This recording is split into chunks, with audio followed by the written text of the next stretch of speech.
नमस्कार। अंतर्राष्ट्रीय राजनीति की खबरों को आसान भाषा में बताने वाले कार्यक्रम दुनिया इस हफ्ते के नए एपिसोड में आपका स्वागत है। मेरा नाम है नील। अंतर्राष्ट्रीय राजनीति में एक बहुत ही प्रचलित शब्दावली है, एक पद है भू राजनीति यानी जियोपॉलिटिक्स। किसी क्षेत्र की अहमियत को दिखाने के लिए अक्सर ही इस शब्द का इस्तेमाल किया जाता है। इन दिनों ये शब्द हिंद प्रशांत क्षेत्र के लिए भी खूब इस्तेमाल किया जा रहा है। इसका कारण है 3 सालों बाद पैसिफिक आइलैंड्स फोरम की बैठक। कुछ दिनों पहले फिजी में पैसिफिक आइलैंड्स फोरम की बैठक आयोजित हुई। यह आयोजन ऐसे वक्त में हुआ जब हिंद प्रशांत का ये क्षेत्र कोविड महामारी, जलवायु परिवर्तन, समुद्री सुरक्षा, अवैध रूप से मछली पकड़ना और अमेरिका चीन प्रतिद्वंदिता जैसे कई चुनौतियों से जूझ रहा है। इन चुनौतियों से निपटने में पैसिफिक आइलैंड्स फोरम की भूमिका पर सवाल उठाते हुए प्रशांत क्षेत्र के कई देश इस फोरम से दूर होने को अपनी मजबूरी बता रहे हैं। ऐसे में अमेरिकी उपराष्ट्रपति कमला हैरिस को इसकी 51वीं बैठक में संबोधित करने के लिए आमंत्रित किया जाना, जिसे हिंद क्षेत्र में चीन के लिए एक झटके के तौर पर देखा जा रहा है।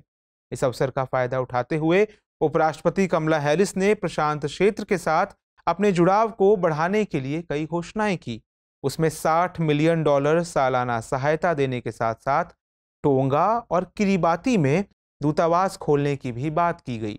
टोंगा और किरिबाती 2 मुल्कों का नाम आपने सुन लिया है। एटलस टटोलना शुरू कर दीजिए, उन देशों को खोजिए। हम आगे बढ़ते हैं।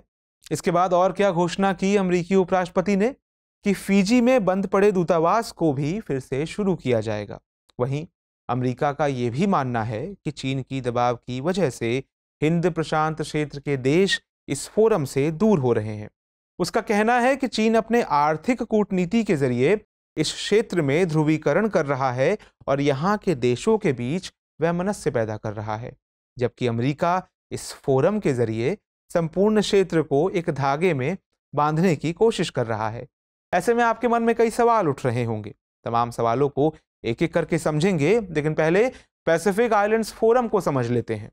1971 में स्थापित पैसिफिक आइलैंड्स फोरम प्रशांत क्षेत्र के राजनीतिक और आर्थिक मामलों का प्रमुख संगठन है। सन 2000 से पहले इसे साउथ पैसिफिक फोरम के नाम से जाना जाता था। इसका मकसद सरकारों के बीच सहयोग को बढ़ावा देना, अंतर्राष्ट्रीय एजेंसियों के साथ सहयोग करना तथा सदस्यों के बीच शांति, सद्भाव, सुरक्षा, सामाजिक समावेशन का विकास करना है। इसमें कुल 18 ऑस्ट्रेलिया, कुक आइलैंड्स, माइक्रोनेशिया गणराज्य, Fiji, French Polynesia, Kiribati, Nauru, New Caledonia, New Zealand, Niue, Palau, Papua New Guinea, Marshall द्वीप समूह, समोआ, सोलोमन द्वीप समूह, टोंगा, तुवालू और वानुआतू शामिल हैं। इनमें से कुछ मुल्कों का नाम आपने पहले भी इस कार्यक्रम में सुना होगा। वहीं कुछ मुल्क ऐसे भी होंगे जिनको आप एटलस में भी खोज नहीं पाए होंगे। उनका आकार बहुत ही छोटा है। मुख्य बात यह है कि आप एटलस में और ग्राफिक्स की मदद से इस क्षेत्र को समझ सकें। आगे बढ़ते हैं तो फिजी की राजधानी सुवा में इसका स्थायी मुख्यालय है, जहां इसके वार्षिक बैठक का आयोजन होता है। वार्षिक बैठक के बाद कनाडा, चीन, यूरोपीय संघ, फ्रांस, ग्रेट ब्रिटेन, जापान, दक्षिण कोरिया, मलेशिया, फिलीपींस और संयुक्त राज्य अमेरिका सहित कई गैर क्षेत्रीय देशों के साथ भी एक मंत्रिय स्तरीय बातचीत का आयोजन होता है। बोए डिक्लेरेशन और बाइकेटावा डिक्लेरेशन इससे संबंधित प्रमुख डिक्लेरेशन है, जो इसके सिद्धांतों और प्रतिबद्धताओं के बारे में बताती हैं। अब सवाल है कि अमेरिका द्वारा टोंगा और किरिबाती में दूतावास खोलने के क्या अर्थ हैं? असल में अमेरिका इस क्षेत्र में अपना प्रभाव बढ़ाने की कोशिश में लगा है और इसके लिए वो लगातार चीन के साथ संघर्ष कर रहा है। इसी संघर्ष का अगला कदम ये दूतावास है। चूंकि पिछले कुछ दशकों से अमेरिका का इस क्षेत्र पर से ध्यान हट गया था, इसलिए चीन ने यहां अपने दबदबे का काफी विस्तार कर लिया है। ये विस्तार अब अमेरिका के लिए गले की हड्डी बनता जा रहा है। हाल ही में चीन ने टोंगा के नुकुआलोफा में एक बड़े दूतावास का निर्माण पूरा किया। इसलिए अमेरिका भी दूतावास कूटनीति के जरिए हिंद प्रशांत के क्षेत्र में अपनी उपस्थिति बढ़ाकर अपने पुराने प्रभाव के साथ वापसी करने की कोशिश कर रहा है। इसके लिए इसने कुछ अन्य पहलें भी की हैं, उनकी शुरुआत की है। हाल ही में लॉन्च किए गए PBP यानी partners in the blue Pacific पहल इसका एक उदाहरण है।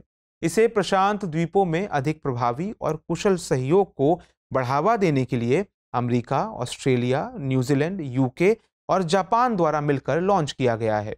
उधर इस क्षेत्र में अमेरिका को काउंटर करने के लिए चीन के विदेश मंत्री वांग यी भी प्रशांत द्वीप के 10 देशों से मिलकर अपना प्रभाव मजबूत करने की कोशिश कर रहे हैं। बीते मई में भी चीन ने यहां के नेताओं के साथ सुरक्षा समझौते पर हस्ताक्षर करने के लिए एक बैठक की थी।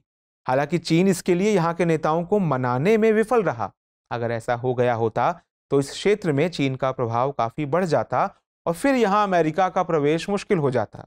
जाहिर तौर पर अमेरिका भी इसे समझता है, इसलिए वो अपनी गलती या ऐसी गलती दोबारा नहीं दोहराना चाहता। लिहाजा वो फिर से यहां अपनी उपस्थिति बढ़ाने की कोशिश में है। ऑस्ट्रेलिया भी यहां चीनी आक्रामकता का दंश झेल रहा है, इसलिए वो भी यहां के देशों के साथ बातचीत बढ़ाकर अपने संबंध बेहतर रखने की कोशिश कर रहा है। इसके अलावा अन्य देश भी अपने स्तर पर ऐसा प्रयास कर रहे हैं। इस भू राजनीतिक प्रतिस्पर्धा से परेशान होकर प्रशांत नेताओं ने अमेरिका और उसके सहयोगियों और चीन के बीच भू राजनीतिक रस्साकशी पर विराम लगाने की मांग की है, क्योंकि इससे उनकी आंतरिक शांति और क्षेत्रीय संप्रभुता भंग होती है। किरीबाती ने भी इन आरोपों को लगाकर पैसिफिक आइलैंड्स फोरम से बाहर होने का ऐलान किया है। फिर सवाल है कि अमेरिका ने दूतावास के लिए टोंगा और किरीबाती को ही क्यों चुना? चलिए इसे भी समझते हैं। नक्शे पर गौर करें तो टोंगा की स्थिति प्रशांत महासागर के दक्षिणी हिस्से में है, जबकि किरीबाती प्रशांत के लगभग मध्य में है। टोंगा अमेरिका के सहयोगी ऑस्ट्रेलिया और न्यूजीलैंड के बेहद करीब है और किरीबाती की स्थिति बीचों बीच होने से भू राजनीतिक लिहाज से ये बेहद अहम है। इनकी ये भू राजनीतिक स्थिति ही महाशक्तियों को इनके करीब लाती है। चीन ने हाल ही में टोंगा के नुकुआलोफा में एक बड़े दूतावास का निर्माण पूरा किया है, जबकि किरीबाती चीनी प्रभाव में आकर न केवल फोरम की सदस्यता छोड़ रहा है, बल्कि अमेरिका समर्थित अपनी पूर्व की नीति से भी दूरी बना रहा है। हालांकि बीते हफ्ते ही चीनी विदेश मंत्रालय ने इस बात से इनकार किया कि किरीबाती के पैसिफिक आइलैंड्स फोरम से हटने में बीजिंग की कोई भूमिका है।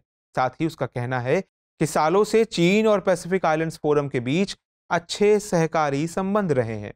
क्योंकि चीन प्रशांत द्वीप समूह देशों के आंतरिक मामलों में हस्तक्षेप नहीं करता है और आम विकास के लिए पैसिफिक आइलैंड्स फोरम के बीच अधिक एकजुटता और करीबी सहयोग देखने की उम्मीद करता है, ये तो उन्होंने कहा। हालांकि किरीबाती के पूर्व राष्ट्रपति अनोट टोंग ने चीन के इन दावों को खारिज कर दिया और यह संदेह जताया कि किरीबाती का चीन के साथ काम करने का जो एक समझौता था, उसमें फिनिक्स द्वीप के संरक्षित क्षेत्र में चीनी जहाजों के लिए विशेष पहुंच भी शामिल है। फिनिक्स द्वीप अभी दुनिया का सबसे बड़ा समुद्री संरक्षित क्षेत्र नामित है। उधर अमेरिकी राष्ट्रपति कमला हैरिस ने यह भी वादा किया कि अमेरिका प्रशांत क्षेत्र में अपनी भागीदारी बढ़ाने के लिए मजबूत नीतियों को लागू करेगा। इन्हीं सब वजहों से अमेरिका ने नए मिशन के लिए टोंगा और किरीबाती को चुना है। मगर यहाँ चीनी प्रभाव का मुकाबला करना अमेरिका के लिए आसान नहीं होने वाला, क्योंकि कई प्रशांत द्वीप देशों में चीनी घुसपैठ को लेकर कोई आशंका नहीं है, तो कई प्रशांत द्वीप सरकारों ने चीनी विस्तारवाद की धारणाओं को स्पष्ट रूप से खारिज कर दिया है। ऐसे माहौल में ये देखने वाली बात होगी कि अमेरिका अपना प्रभाव बढ़ाने में कितना सफल हो पाता है।